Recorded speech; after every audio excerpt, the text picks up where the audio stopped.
Thank you for listening to the Weeknight Mysteries podcast. My name is Yuras, and I am here with my co-host, Rain. Hello, everyone. How are you? Regular, how are you? I'm good. Today we're gonna be talking about a strange disappearance of a 37-year-old woman, Patricia Meehan. She's an American woman. She went missing on April 20th, many years ago, back in 1989. She went missing under strange circumstance. She was initially involved in a car accident on Montana Highway 200 near a small city in Montana called Circle.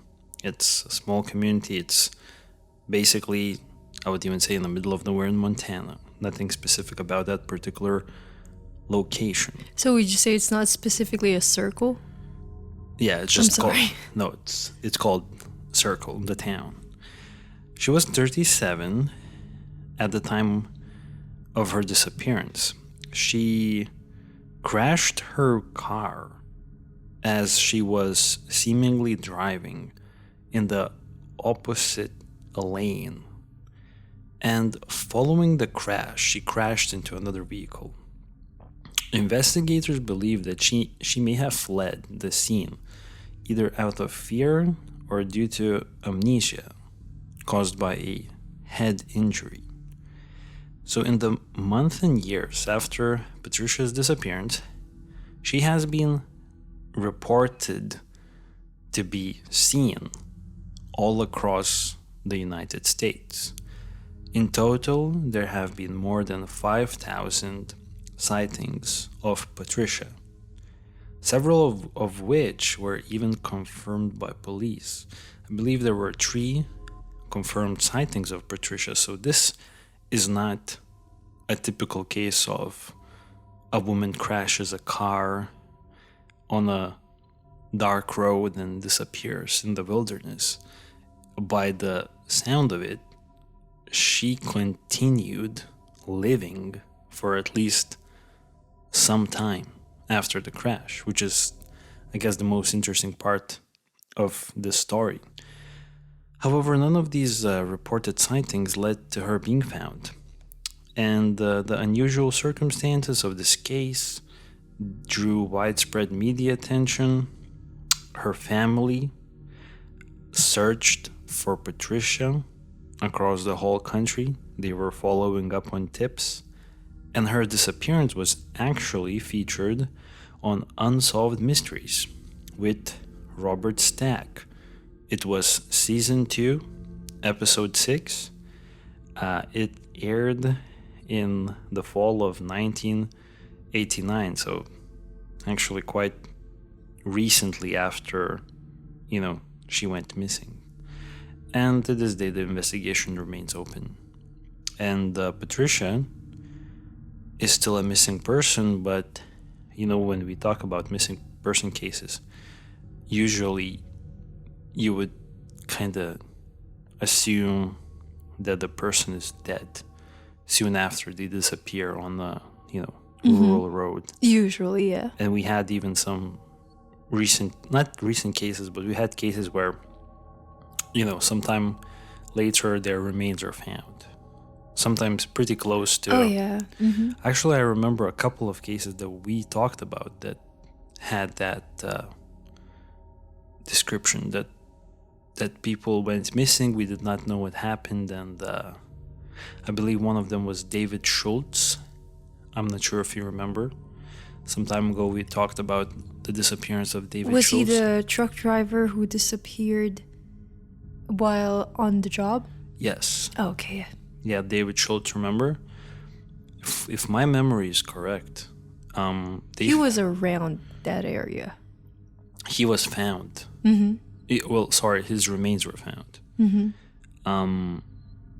And when we were recording the podcast, we honestly had no idea what happened because the close vicinity was searched.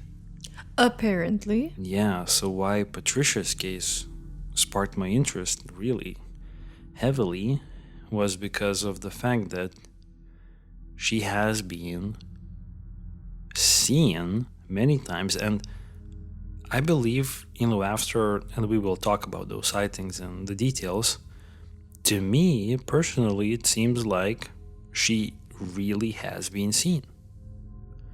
At least in a few of those. So Patricia's case, I reckon you never heard about it. And no, this is one of those I have never even heard of, not by one bit. And it's very unfortunate. And her case kind of reminds me of a similar case that we had before. I couldn't remember the last name specifically, but her name was Diana, and she was also driving on the opposite side of the road. Oh, Aunt Diana. Yeah. I remember. Man, With kids. the last name escapes me. Right, me too. But that was a very memorable case in a way that it was just so mysterious. Like, why would you drive on the other side of the road? And it seems like it happened to this Patricia Yeah, that's true. as well. I wonder what happened there. Yeah, but the strange thing that everyone involved in this car accident managed to survive. Very nice. Very, very nice that they managed to survive and no casualties. However, it's very unfortunate that Patricia was never found.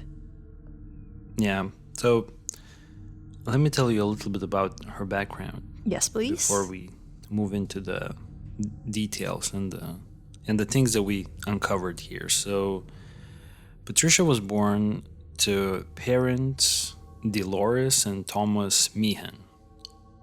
That's where she got her last name from. Patricia. Sounds Irish, no? Yeah, it definitely does. Meehan sounds really Irish. Right? When you first told me about it, I was like, oh, okay, we're doing another Irish case. I see. Yeah, you would think, right? She was born in Pittsburgh, Pennsylvania, and she grew up there. She attended college in Oklahoma City, which is quite a few states away from Pennsylvania. I mean, if my map skills in my memory are correct, yeah, definitely. There's no connection between Pennsylvania and Oklahoma, so it's like a far away location to go to college. And she spent some time there in Oklahoma City. She was studying childhood development because at that point, when she was a university student, she wanted to become a person who would be working in child care. I don't know exactly in which role. Could be a teacher. Could be something else. Caretaker or something. She said that she loved kids and that was her pursuit. However, in 1985, 4 years before her disappearance, for some reason, I did not find a further explanation, she abandoned her studies and she left the university and relocated to Bozeman, Montana. It's a fairly sizable city in Montana. You know, Montana is not that much of a populated state, but from Montana, Bozeman, I think, is like one of those bigger cities. And she worked on a ranch.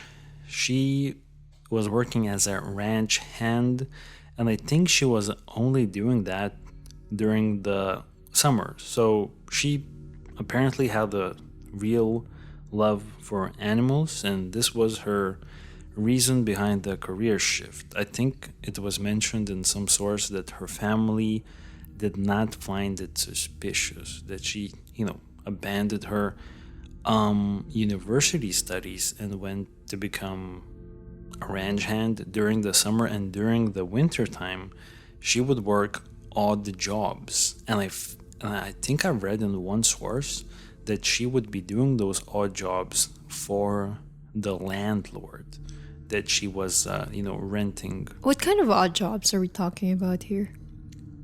It was never mentioned. What do you think the odd jobs were like? I don't know, maybe grab groceries for the landlord.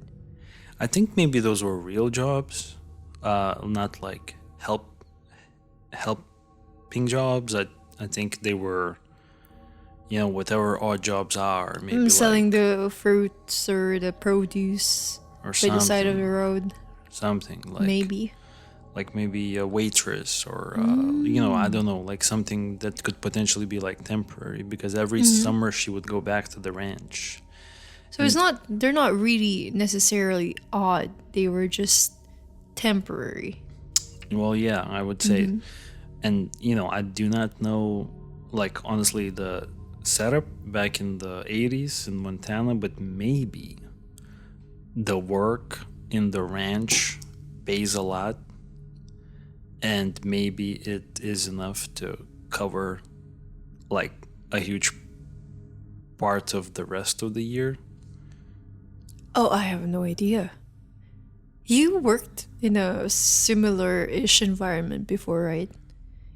In a farm. Well, not a ranch, but Yeah. I'm just trying to figure out, did you earn No, it a lot was of a cash scam. back then? Of course not.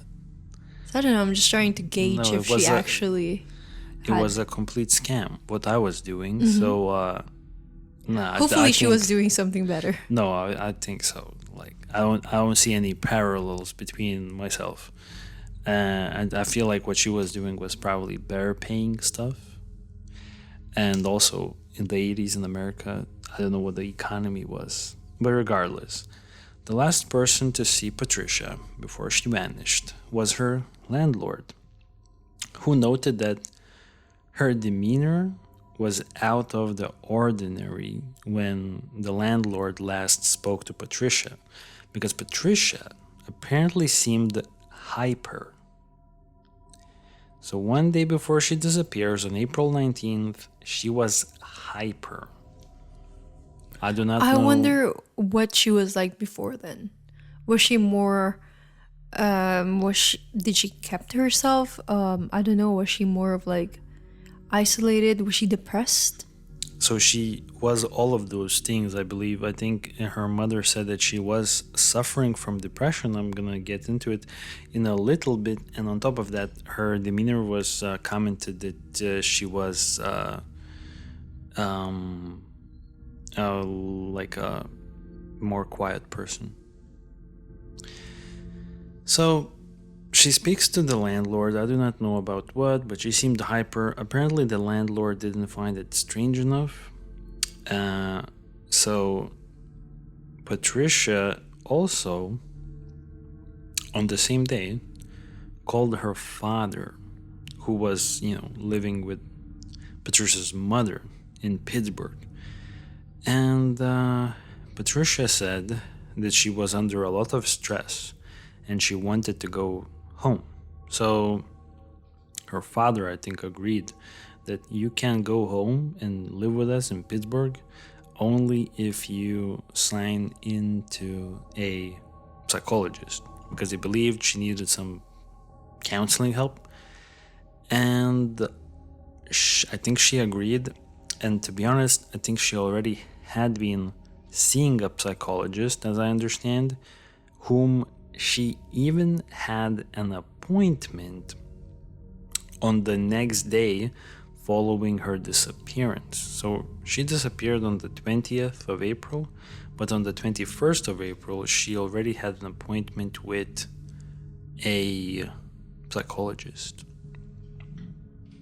By the way, don't mind. You could like make some sounds on the side. It's not a big deal. I'm really sorry. You're Very just clumsy on my end. I was eating carrot cake as I was listening, and some crumbs fell down on the floor, and I was trying to grab them just to be more tidy. And just yep. not to forget Yeah, that you give left me a them second, there. guys. Okay, we are back from the carrot cake break. The crumbs were saved. Thank you very much for reading. Yeah, no worries. All right. I don't remember exactly what I was saying. I think we were talking about Psychologists. She was supposed to meet up with her psychologist the day yeah, the that day after she disappeared. yes, the day after she disappeared. So let's talk about the disappearance. We do not know. It was never mentioned what she was doing during the first part of the day on April 20th, but at 8:15 p.m. it was already dark and it was nighttime. I'm so sorry. I just want to quickly ask before you begin Of course, the yeah. night of the disappearance. Did she have any family of her own? No, she had no family. Okay. And how old was she? She was 37. 37. Okay. So at 8:15 p.m. on the night of April 20th, a woman by the name of Peggy Bueller was driving with her father. They were traveling west on Montana Highway 200 near the town of Circle, Montana, when they witnessed a vehicle heading east, driving on the wrong side of the road. So Peggy Bueller managed to swerve onto the shoulder, and she just barely avoided a head-on collision, but there was a vehicle behind Peggy who unfortunately could not avoid the collision, and that vehicle crashed. So the vehicle that was behind Peggy Bueller was driven by an off-duty police dispatcher named Carol Heitz. So, as you may suspect, the person driving on the other side of the road was actually the person of today's case, Patricia Meehan. So apparently, Carol somehow managed to get away with small injuries, and seemingly Patricia as well, because Carol, the off-duty police dispatcher, she emerged from the wreckage and she sat on the road. And then she witnessed that Patricia came out of her car, also seemingly unscathed, and she walked up to Carol and she just started staring, looking right through her. So, apparently, according to Carol, Patricia did not speak. And the other woman, the first woman who avoided the collision, Peggy Bueller, she pulled over on the side of the road to kind of help out, as a good person, Mm-hmm. But by the time she pulled up closer to Carol, who was just sitting next to her car because she did not know if she had, some sort of internal injuries, she also saw Patricia, but now Patricia is further away. She was by the fence on the side of the road. I wonder if she walked or she ran. Yeah, I don't know. Away from the commotion. It was still fairly close. Mm-hmm. It wasn't like she's trying to hide from Peggy Bueller. So I don't exactly know how it all went down, but I looked at the Unsolved Mysteries Season 2, Episode 6, because, it's free. You could go on YouTube and you could, Unsolved Mysteries published all of their old episodes on YouTube for free. Mm-hmm. So you could easily find this episode on YouTube. And how the Unsolved Mysteries reenacted this car crash, it was very, spine tingling. No, by the sound of it, the way you describe it is already terrifying. Yeah, but I urge everyone who have the free time to go and try to watch this interaction, because for me personally, it's kind of a haunting,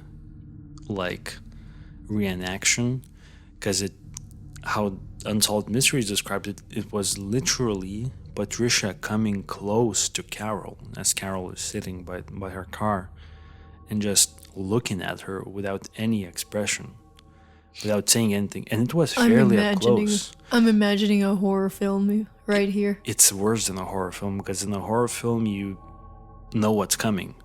But this is just like as if, I don't know, Patricia was some sort of a alien, not even there, like mentally or physically, not even, like she was somewhere else. And I think the people reenacting the scene, especially the person reenacting Patricia's part, I think they did a really good job,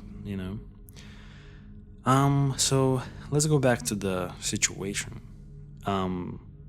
Peggy Bueller, she looks into the side of the road and she notices that, a woman is standing there in the night looking at the scene. And this was, now we know it was Patricia.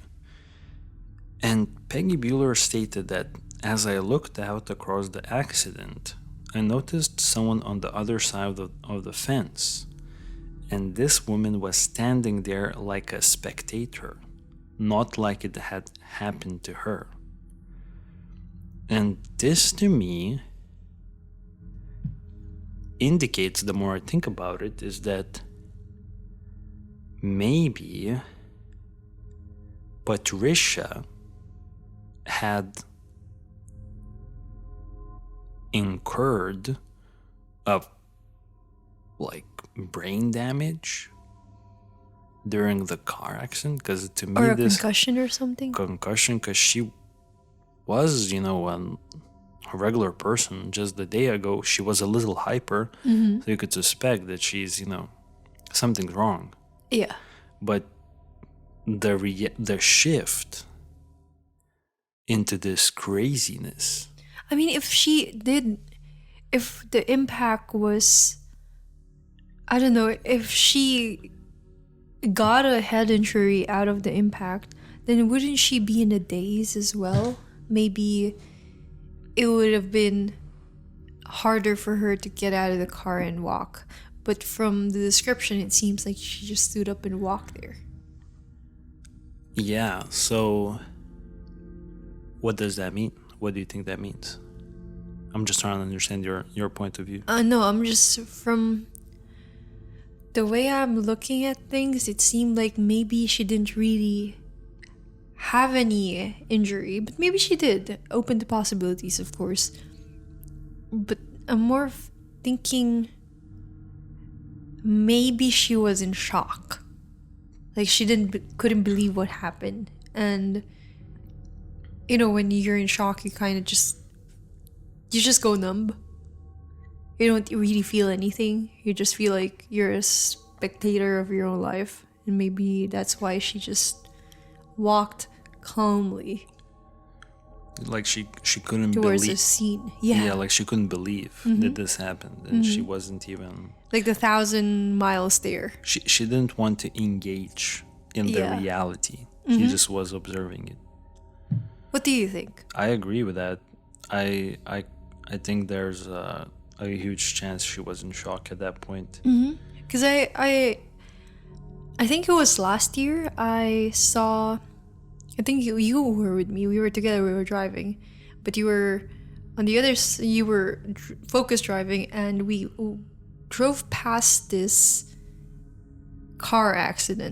motorcycle accident, in a car accident, wherein the car I think ran over the dude in a motorcycle, and the dude unfortunately passed away.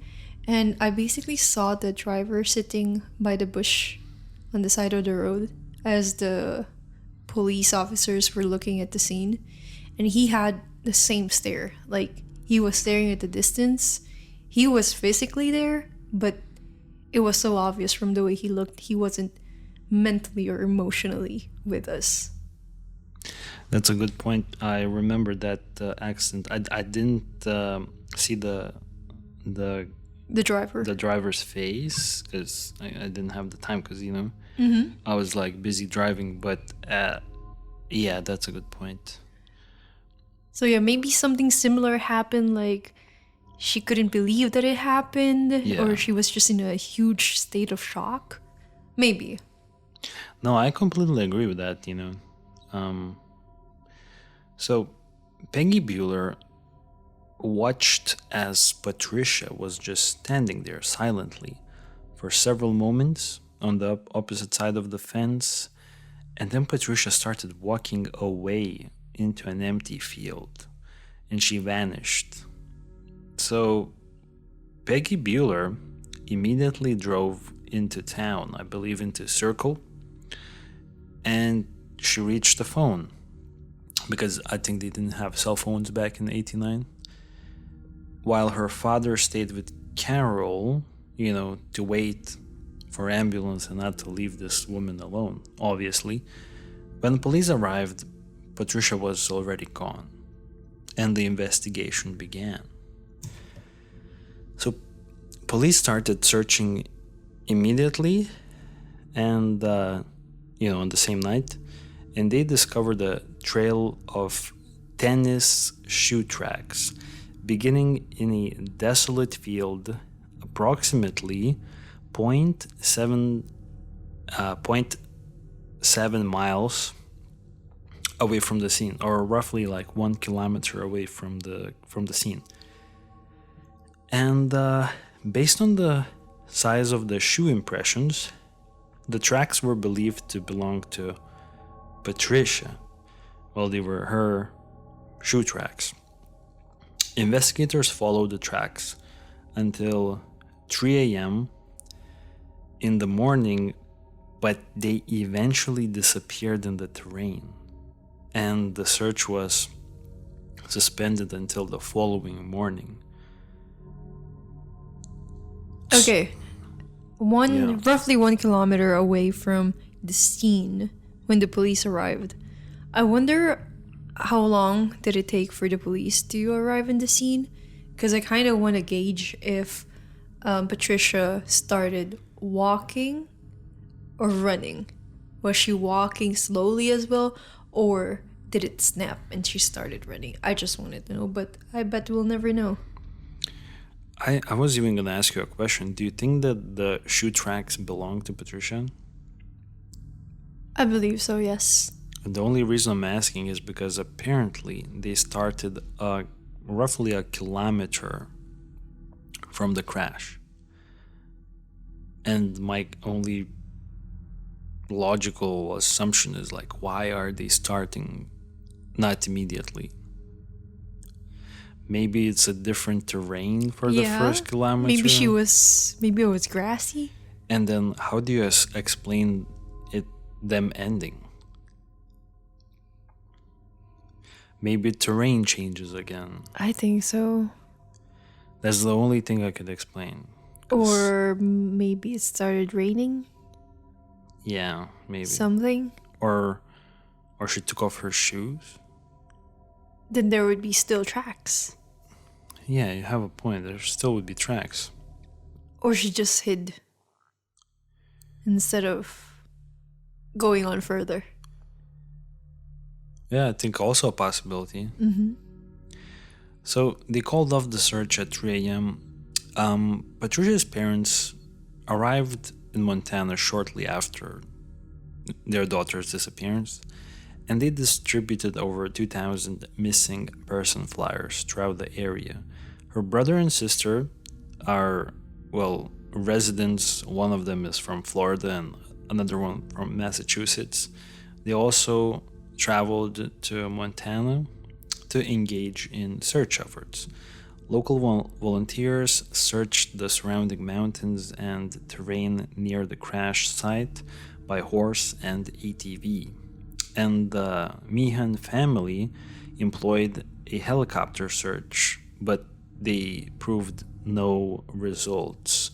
Abandoned coal mines in the area were also searched, but no traces of Patricia were discovered.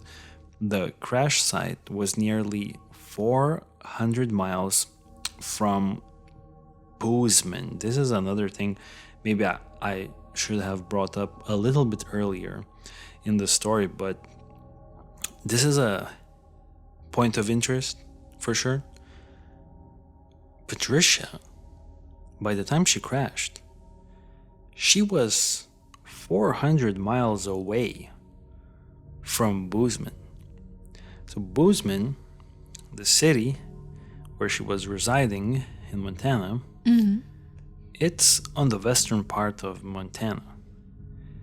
Circle is already on the eastern part of Montana. So she initially crossed almost the entirety of the state of Montana before she crashed. Now, let's remember that she spoke to her father the day before the crash, and she said that she was planning to return to live in Pittsburgh, Pennsylvania. Remember, she asked her father, can she come back? So, in theory, she would be, if she was just, I guess, driving during the middle of the, I don't know, like in the afternoon towards Pittsburgh, she would be heading east, but she definitely wouldn't be heading past Bozeman, because Bozeman is already in the northern part of Montana, while she needs to start making her way down a little bit south. So you were saying she was in a place that she wasn't even supposed to be in the first place? No, there's no explanation of her being in Bozeman, being near Circle, Montana. Because Circle, as I've said, is on the other side of the state, and she needs to start making her way a little bit down south. Oh, that's so weird. She would still be heading east. So there is some speculation here that perhaps she got lost, because back in 89 you had to really look at maps and road signs, so I could kind of see how someone in the rural night but roads, then again, it wasn't her first time going back, no? I don't think she ever made that drive back. Oh, it was the first time. As far as I know, maybe not. Maybe not. Maybe she was making regular trips, but it's a very long drive from Bozeman to Pittsburgh. It's a really long drive. I mean, it's America. I believe it's 16 hours. It's America. They're used to it, no? It's insane for us to think about, but... Yeah, but if she started the drive in the afternoon, what was her plan? Was she gonna get a motel by the end of the day and just finish the ride in the next day, or was she just gonna drive the whole night towards Pittsburgh? I have no idea. Actually, it's a very good question to ask our American listeners. What do you guys usually do on a 12-hour drive? Right? Is it even a regular thing? I have a friend, an American friend, who did that. So I'm assuming it is. Maybe. Maybe not for everyone. It depends who you True. are. I feel like if you live in a big city, you probably don't drive around that much. Maybe, yeah. I think it's maybe more for the people in more rural locations. Because I can't imagine people from big American cities like New York, driving for 12 hours. That's on the true. regular, but maybe they do, who knows.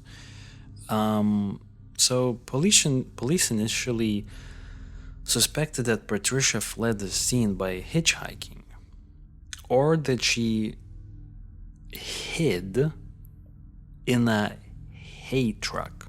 Okay, there was a hay truck parked roughly half a mile away from the crash site, and there were no sightings reported of Patricia near the crash site.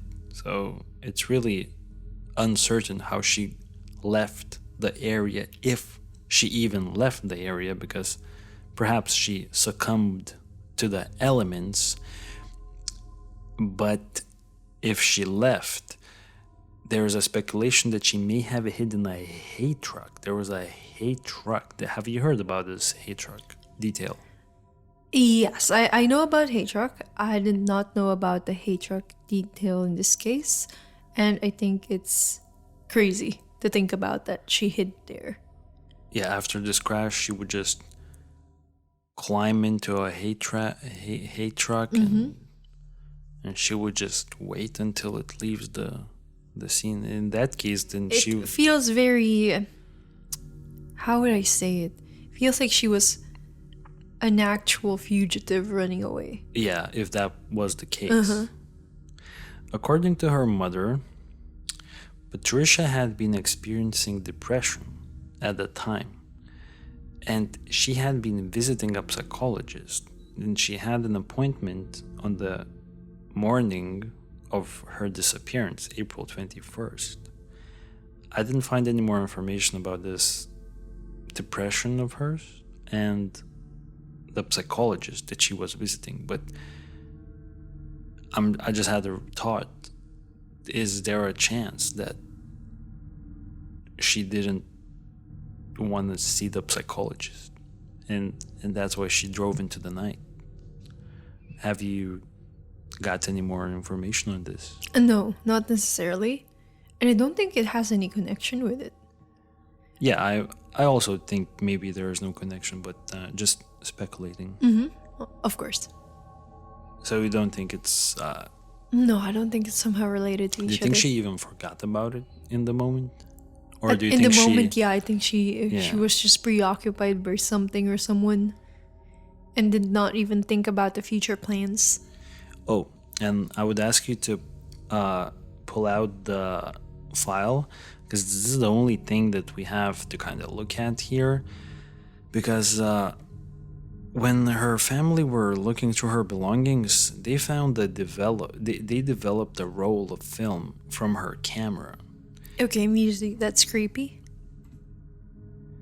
So we have an image of this picture that was developed from her camera film roll, and it seems to be a self-portrait.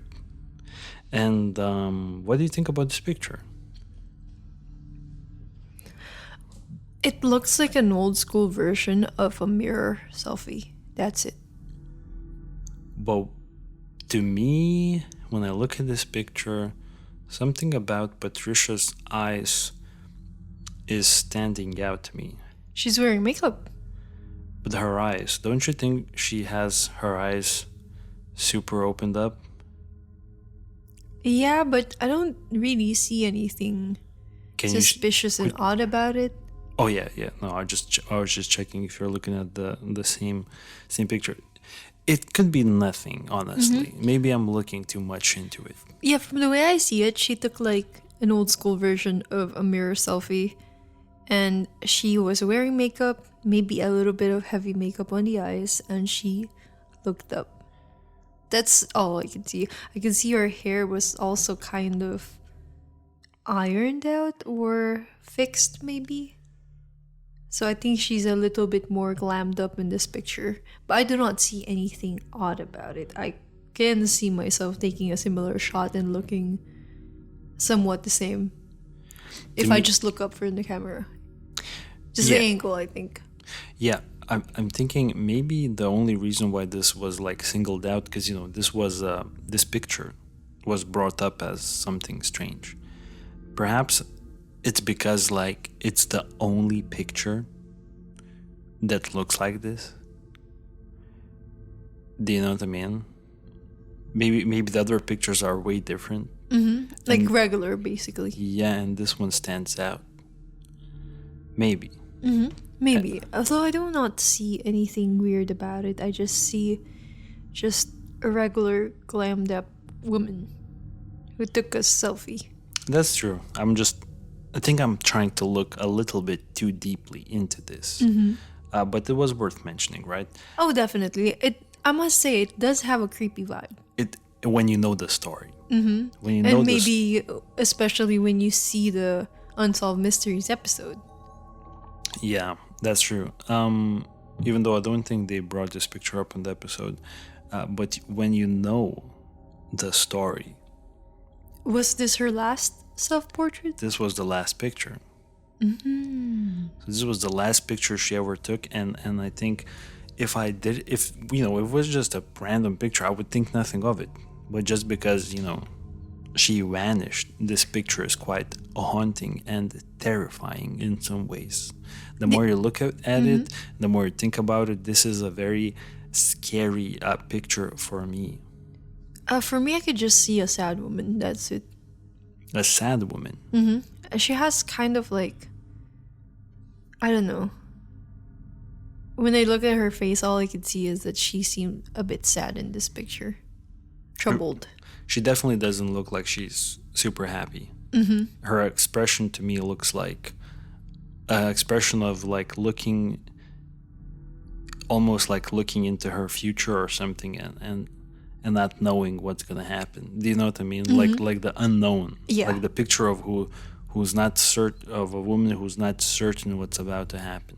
Yeah, I could see that. And for me, I could see also just a lonely woman. Yeah. So there have been over 5,000 sightings of Patricia, and that's a crazy amount. As I understand, this is not normal.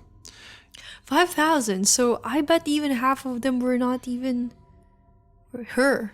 I mean, I bet a lot more than half of them are not her. Yeah. According to Patricia's parents, within the first 2 years following her disappearance, they received notices of alleged sightings in just about every state, including Alaska and Hawaii. So, honestly, I will say this is pretty obvious to me that, most of them, if not almost, I would say 99% of them were not Patricia, because there's no way she showed up 5,000 times. And police just never got a hold of her. But there were some relevant sightings that have been confirmed by police. And I honestly, if I had to bet, I would say that they are really of Patricia. So let me tell you about the sightings that were more relevant. It's only a handful of sightings, and they're kind of eerie. So on May 4th, roughly 2 weeks after her disappearance, 2 weeks. So this would mean that she survived for a long time. A police officer in Minnesota, in the city of Luverne, claimed to have seen Patricia sitting inside a Hardee's restaurant. Hardee's is like a fast food branch in America. And apparently this officer believes that it was really Patricia and that she was drinking water alone in a booth for over 5 hours until the restaurant closed. And when the restaurant closed, she walked to a nearby 24-hour diner. So the officer questioned her. I don't know, maybe the officer kind of saw her once and then again. And then for the third time, I don't think the officer was also just sitting there for 5 hours. But somehow it played out that the officer approached her. And the woman refused to give her name. She claimed to be from Colorado and then from Israel. Pretty strange. So nothing came of it. I guess the woman eventually left the diner and the police officer went away. So to give you a better perspective where this happened, Luverne, Minnesota is already a pretty far distance away. We're talking about Minnesota. It's on state lines next to, Dakota. So it's on the state line with Dakota. So that would mean that if Patricia really did survive and if she was the woman in the sighting reported by police 2 weeks later, by a police officer, she would have had to make her way through North Dakota and then go down south through South Dakota and end up in Minnesota, right past the state line for 2 weeks. So it's kind of hard to imagine, but why she would be doing this without contacting her family. But do you find it possible? I found it possible for sure. Maybe she hitchhiked, although I don't know why none of those drivers reported seeing her, or maybe they did. Maybe it's part of those 5,000 sightings. I think this maybe, but I think these are the first credible ones. I can see it happening. Right? So the following day, on May 5th, after this sighting in Luverne, Minnesota, 2 other sightings of Patricia were reported. 2 of them. And I think maybe both of them were confirmed by police, I believe. One of them was in Sioux Falls, South Dakota. So Sioux Falls, South Dakota, to give you a perspective, is very close to Luverne. Very close. It's just across the state line in South Dakota. And it's definitely believable that whoever the woman in Luverne, Minnesota was, this most likely is, in my opinion, the same woman. Because these are sparsely populated locations. How many people looking like Patricia Meehan and acting strange in like diners? Yeah. It has to be the same person. Yeah, definitely. It's like, and she stayed there for 5 hours. Someone is bound to notice her. Yeah, so let me give you that Sioux Falls description. It was once again, I think, a restaurant where a waitress claimed that Patricia had sat inside of a truck stop diner and she was drinking coffee. Now, Wikipedia, I think, had messed up the description here because according to Wikipedia, she was drinking coffee from 12 a.m. to 11:30 a.m. I don't know what that means. Maybe she was going back in time or something for those 30 minutes. But I don't know how long she was sitting there because that doesn't make any sense. But the same day, okay, a waitress from another diner in a town called Murdo, also in South Dakota, reported seeing Patricia between 10 and 11 p.m. in the company of a man who appeared to be in his 30s. A man? Yeah, so once again, giving a quick location background, Murdo is already further away for sure, but it's still in South Dakota. And from what I understand, Patricia was seen in maybe like the early part of the day in Sioux Falls, and it would make absolute sense that by the night time on the same day she would have already maybe hitchhiked her way to Murdo, South Dakota. So I think that's entirely possible, and I believe that this is the same woman we're talking about here, and now she's with a man. So I have a question: do you think this is Patricia? And who is this man? If this is Patricia? Maybe someone she just met. But I do believe it was Patricia, mainly because, as you said earlier, small towns. And people probably knew each other. What are the chances? So this woman has to be not from there. Yeah. And if everyone knows everyone, the strangers, the visitors would stand out. They would take notice, and I don't know, I think it's highly believable that it was her. I'm sensing that it was her. On May 11th, so this is already another one. 6 days later, yeah. A truck driver reported seeing a woman resembling Patricia walking on a road called the Frontage Road in Billings, Montana. So Billings, Montana is... I love the name.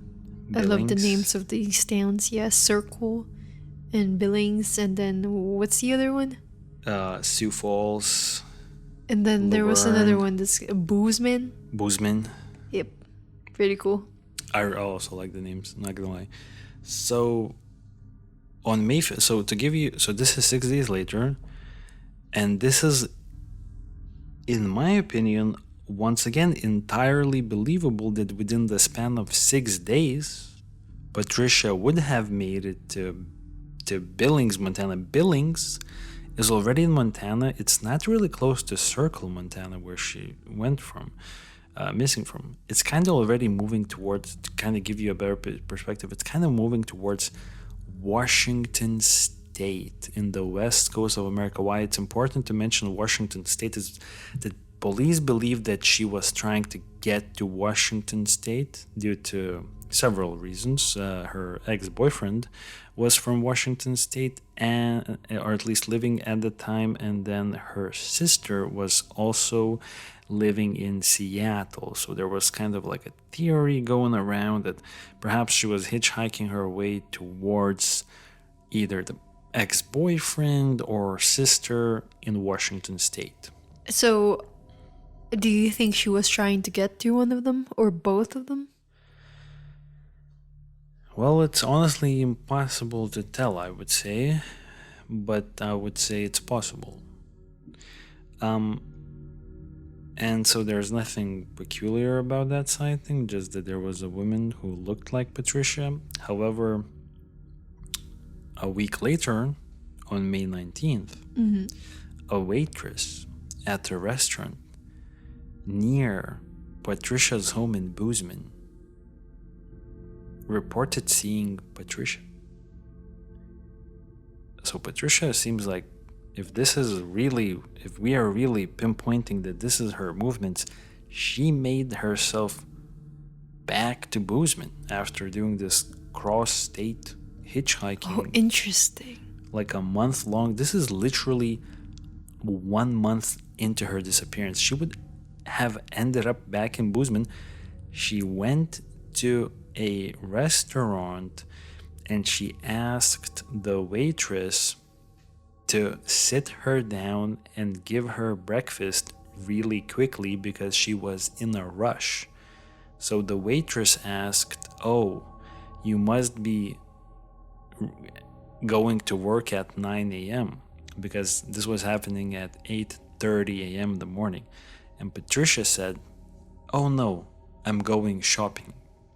So the waitress could not understand why this woman would be in such a rush to go shopping. There's no reason to be shopping so specifically at this time.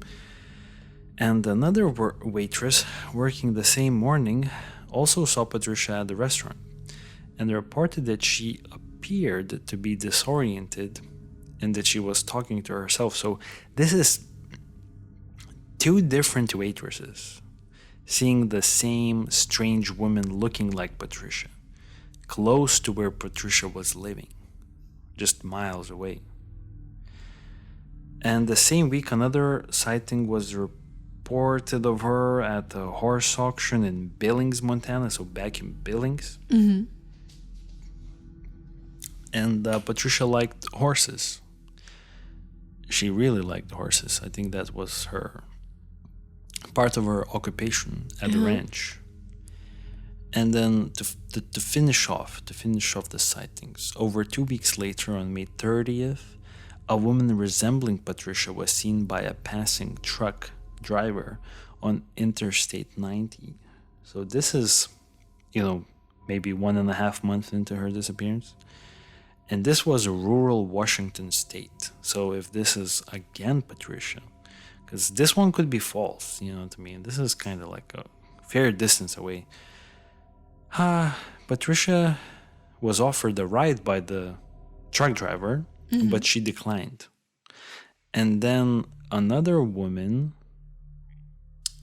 suspected to be Patricia told another passing female motorist, so most likely, once again, another sighting of Patricia, but this time by a female motorist, said that her car had broken down and that she was going to find the phone. So if this was Patricia again, she told another woman that, her car is broken, she's going to look for a phone. So I'm thinking about these two Washington State sightings, and to me, they kind of like, I have more of a question mark. Is it really her? Because, it's like a fair bit of distance away. Yeah.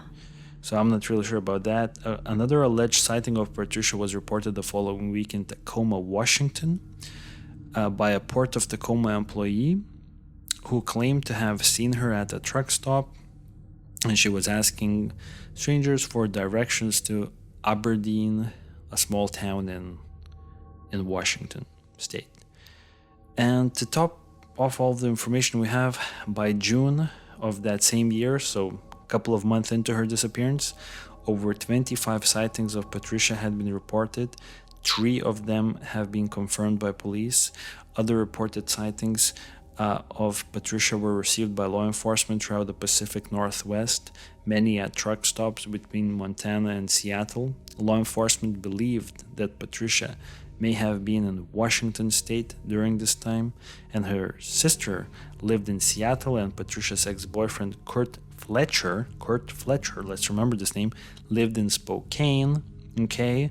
And then the last thing I will say, that by the end of the summer, August 30th of the following year, 1990, so this is like more than a year into her disappearance, there was this transient woman who was arrested by police in Idaho for littering. So the woman bore a resemblance to Patricia, and the arresting officer initially believed that he had found the missing woman, Patricia Meehan, and on September 1st, the following day, the woman appeared in court, where she claimed before the judge to be a missionary traveling between Montana and Washington. Although the reported sighting made news in the Seattle Times newspaper, it was confirmed through fingerprints analysis that this woman, who was littering, was not Patricia, because her fingerprints did not match up. And speaking to the media, the law enforcement, now Kurt Fletcher, why I said to remember Kurt Fletcher, because Kurt Fletcher, the ex-boyfriend, he noted that the woman, this transient woman, who was proven by fingerprints that she wasn't Patricia, had a very strong resemblance to Patricia, and that her voice was similar to Patricia. But I mean, I don't know if Kurt actually got to see the woman or talk to this woman, because Kurt could probably immediately say if this is his ex-girlfriend. But the fingerprints don't match though, so I guess it's not Patricia. But the boyfriend believes it was. Yeah, the boyfriend believes that she has a strong resemblance. I don't know if he ever actually saw her eye to eye. Maybe he didn't. I wish her parents managed to see this woman. Patricia's parents. Yeah, but I guess if the fingerprints don't match. True, that's true. But then my question is, how did they get Patricia's fingerprints in the first place? Oh, it's easy. From the car or something? From the documents. Okay. Sometimes you have like government papers where you have to like put your thumb mark in or something. Okay, that makes sense. Yeah, your ID card. Oh yeah, that makes sense. So they probably had her fingerprints somehow. This is all I have on Patricia Meehan. I do not have any more information. I must say, it was very spooky.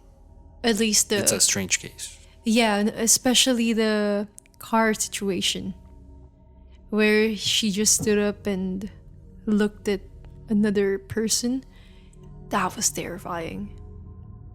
Insanely terrifying. I had the goosebumps as you were telling me about it. Yeah, and if you would look at the Unsolved Mysteries episode, it's one of those, like, sometimes Unsolved Mysteries is spooky, sometimes it's not.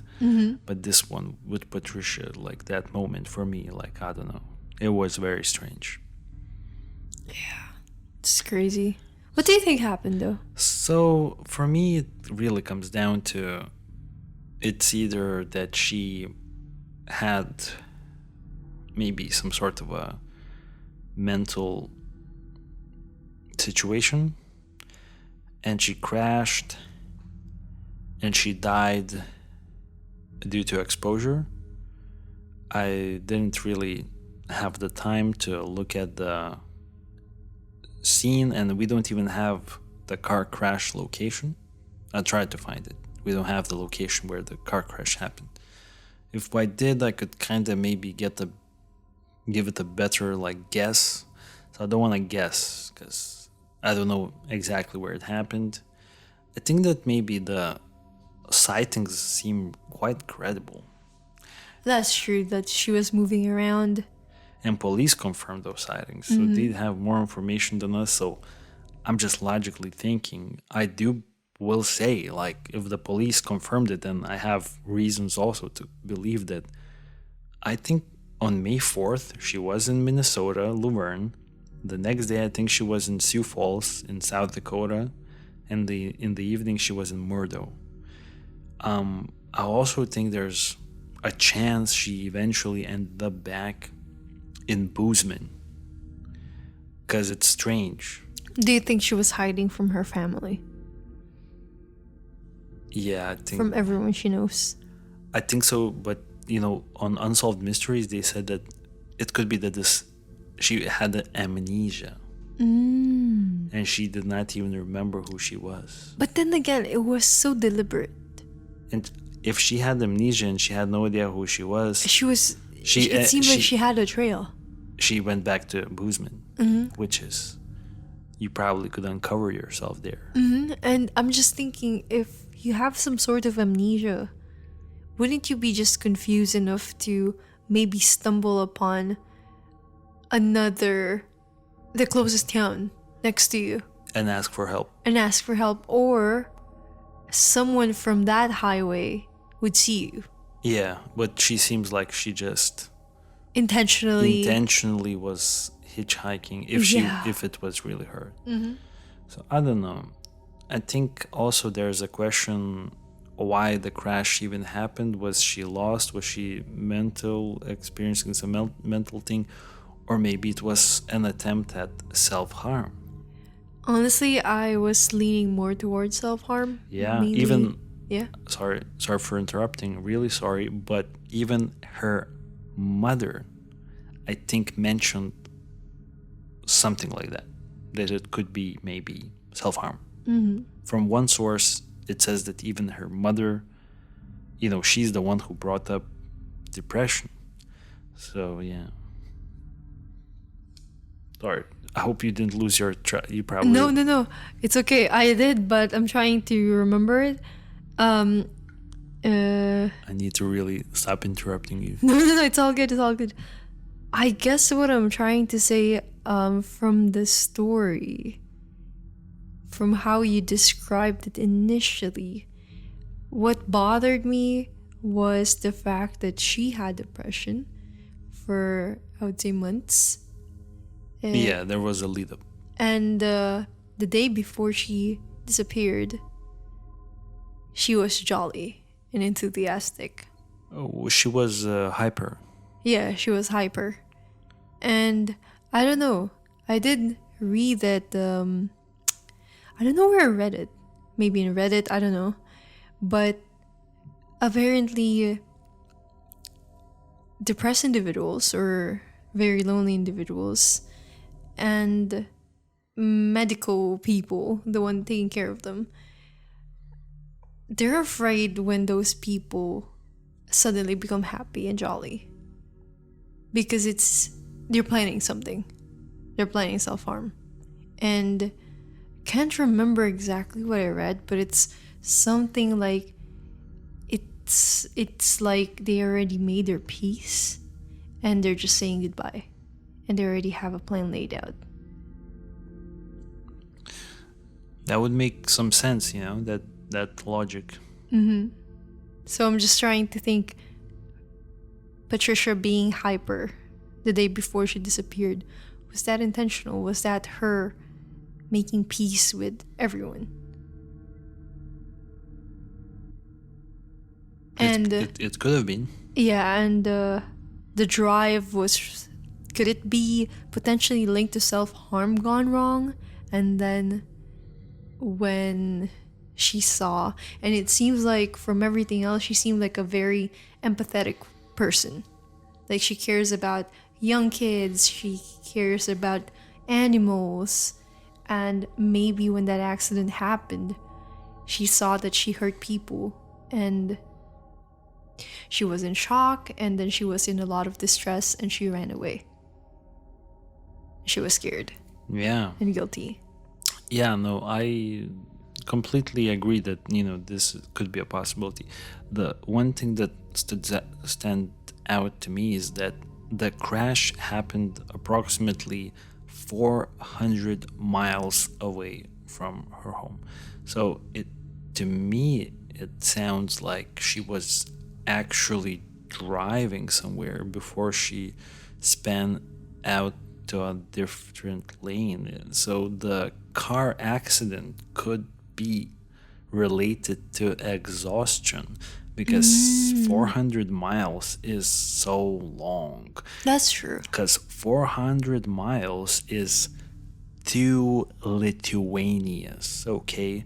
Like, driving across Lithuania once is exhausting for me, crossing the country, and it's only 200 miles, roughly, like something like that. And this is 400 miles. So this is crossing Lithuania twice on the same day at night. I think Do you think she was just falling asleep? could be. It could be that it wasn't even Related to self-harm or anything like that? self-harm. I'm not saying it's not self-harm attempt. We're just speculating But here. I will say, I could see how this is exhaustion. Maybe in America, people are like, could last longer on the road, and maybe I'm just bad at it. But for me, I could imagine 400 miles through like Montana. I could see, and I even know someone who crashed in a similar way. They just started sleeping, and they drove in not the opposite side of the road, but they drove off the road. So this is a thing. This is a real thing. Yeah, I could see that happening. I Falling wonder- asleep on the road. Yeah, because it looks like she Swerving was to the other side. going somewhere. You Yeah. know? Anyways, what do you think happened after then? Do you think she was intentionally hiding from everyone out of fear of getting jail time, out of guilt? Do you think she managed to get out of the trail, live a normal life? Or do you think she succumbed to the nature, to her mind? What do you think happened in general? Your personal opinion. Honestly, I can't say. I don't have a clear-cut belief on the case. Yeah. I think I'll just leave it at that I think there's a chance that she actually made it out to, seems like, Minnesota somehow. And what happened after Minnesota, I have no idea. It's just very interesting for me that if she actually managed to survive for that long, she never contacted any one of her friends and family. Yeah. Like, she completely ditched everyone and started a new life for the rest of her days. Yeah. So it could be that she died soon after in the location of the crash site, and her remains were never found. Yeah, I would actually also Think that this is a possibility. I think it's more plausible, mainly because just without any contact to anyone she ever knew in her life, and there were so many sightings, I just find it a little bit hard to believe that she would last, I don't know, maybe 25, 30, 50, 60, 70 years. I think she could last maybe A year It's or so. believable that like month. Yeah. Yeah. Maybe even a year or so. Yeah, maybe. But like, I would say decades without contacting not even her sister. It's just very unbelievable for me. Yeah, I agree. I would say let's wrap up the podcast. I would say the audience who are listening to us, thank you for joining us as always, and please leave your thoughts in the comment section of our YouTube channel, and leave a like or something and subscribe, and we will talk to you on the next episode. Any comments, suggestions, negative and positive reactions, please let us know. Yep. Always happy to read your comments. Thank you very much, and we'll talk to you later, guys. Bye. Bye bye.